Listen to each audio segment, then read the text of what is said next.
We're going to talk about the effects of the Industrial Revolution. And some of these may seem like familiar to us based on our last talk about the Industrial Revolution, but we're going to zero in on them just a little bit more.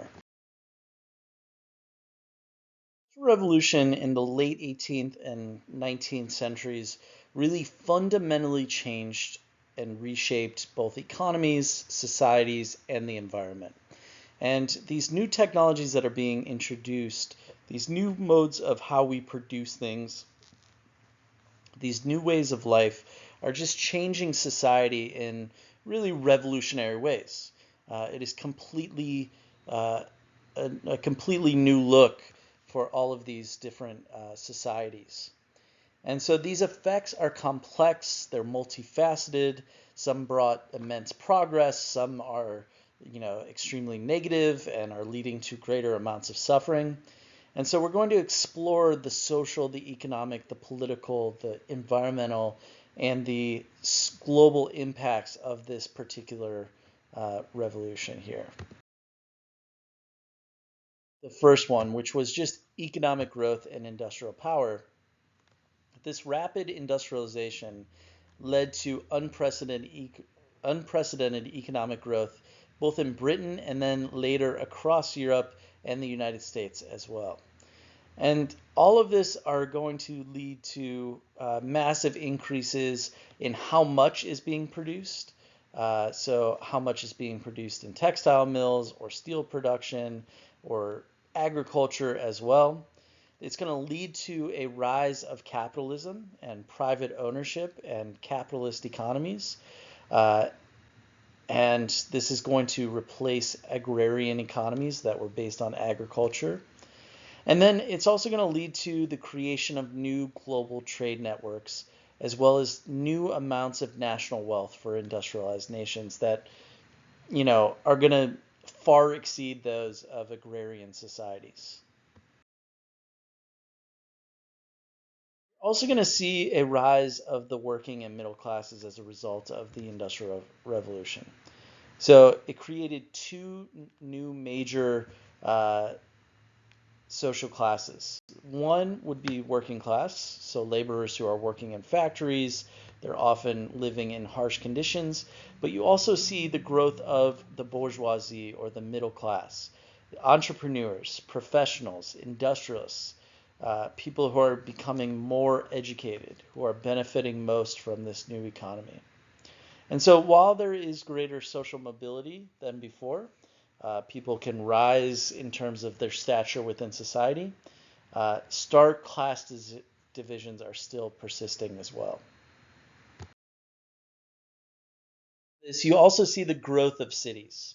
So as we move from an agrarian society where people are living and working on farms, especially small family farms, and now they're working in factories, people have to move to the city in order for that to make sense because you need thousands of workers at these factories and you need a lot of people around there. So cities like Manchester, Birmingham, London, all in England and all expanding rapidly. And you see this whenever any country industrializes, where there's a growth of cities in that country. And this is resulting in overcrowded slums, where unfortunately a lot of people are not sort of living in the best quality of housing. You also see poor sanitation, poor water supply, the increased spread of diseases like cholera and tuberculosis. Um, and all of this is leading to the idea that infrastructure, so things like having sewer pipes or clean water, is often lagging behind the population growth that's taking place. And so a lot of these cities just aren't ready for the amount of people that are moving there.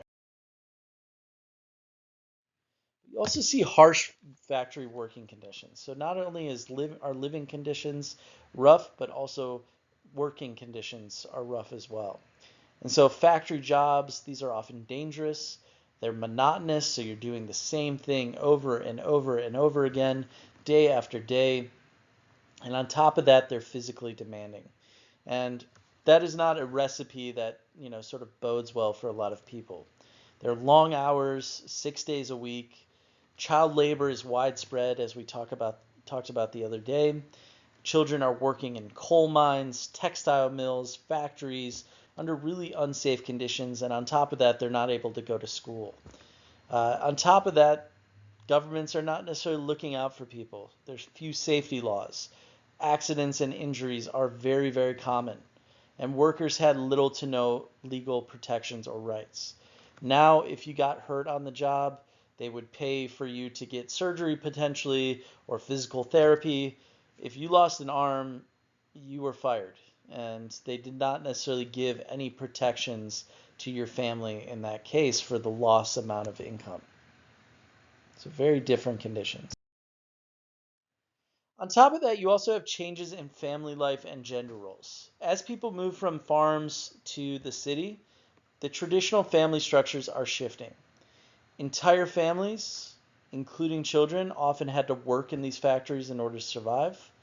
Home and workplace for the first time, where if you worked on the farm, the workplace and your home was the same place. Now the workplace is separate from the home. And this is becoming separate for the first time, really, in the history of human civilization. Women are also increasingly entering the workforce, oftentimes for lower wages, even if they were doing the same job as men. And then you also see in the middle class sort of what is called the cult of domesticity. And so, in that, there's a pressure on women to stay in the home, to not work. Unfortunately, this was a privilege that only the middle class could afford, because working class women had to balance both labor and home life, whereas middle class women were forced into only being in the home, but did not have to go to work. You also see advances in medicine and public health. So cities are facing public health crises. This is prompting, laws to change as a result. And you see an improvement in sanitation and sewers and clean water access.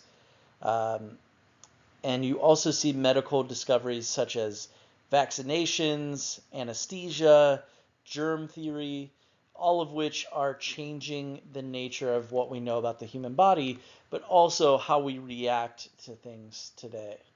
And so life expectancy, because of this, slowly improving, especially in those urban areas that have gone forward with making these changes.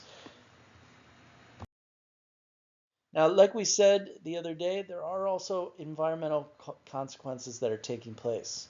You have massive environmental degradation. There's air pollution coming from smokestacks and these coal burning facilities. There's water pollution from this industrial waste that is dumped into rivers. There are trees being cut down. There's a loss of rural landscapes as cities grow bigger and bigger.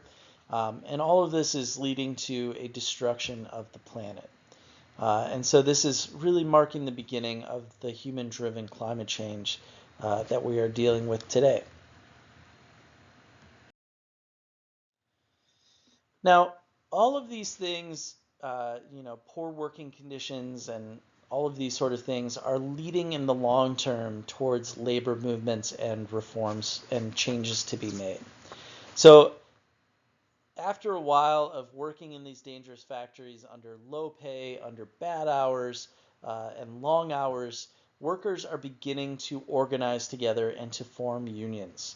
And so while they were outlawed at first, that you could not get together and ask your company to treat you better, because there was a want to protect some of these companies that were making a lot of money for the countries.